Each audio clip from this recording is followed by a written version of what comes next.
সাবেক আইজিপি বেনজির আহমেদ তার বিরুদ্ধে অভিযোগ বিপুল অঙ্কের টাকা আত্মসাতের। এত সম্পদ তিনি বেশ ভালোভাবেই ভোগ করে যাচ্ছিলেন, কিন্তু সম্প্রতি দেশের একটি জাতীয় দৈনিকে দাবি করা হয় বেনজির আহমেদের বিপুল পরিমাণ অবৈধ সম্পদের খোঁজ মিলেছে।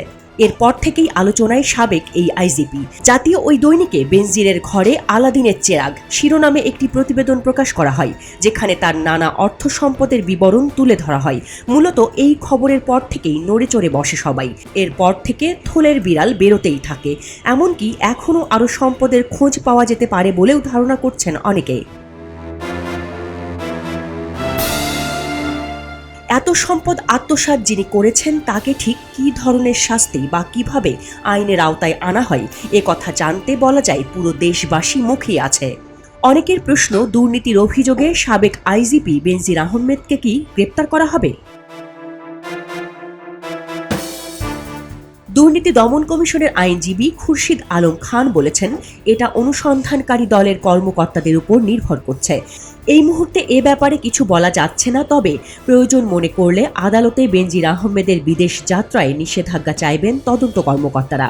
যেহেতু অনুসন্ধান কাজে অভিযোগ সংশ্লিষ্টদের মনোভাব এখনও সহযোগিতাপূর্ণ এবং তারা সহসায় দেশ ছেড়ে পালাবেন এমন কোনো আশঙ্কা তৈরি হয়নি, তাই তাদের বিদেশ যাওয়ার উপর নিষেধাজ্ঞা চেয়ে আবেদনের প্রস্তুতি নেওয়া হয়নি।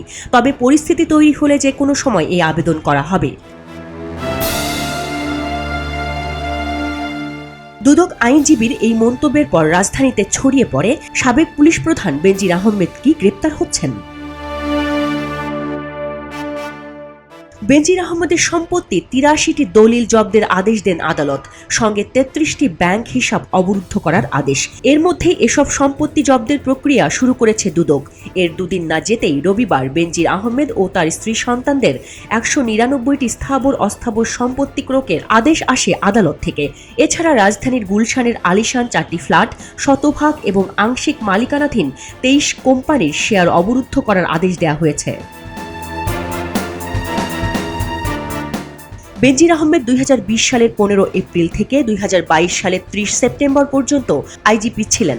এর আগে তিনি ঢাকা মহানগর পুলিশ কমিশনার ও র্যাবের মহাপরিচালক হিসেবেও দায়িত্ব পালন করেন।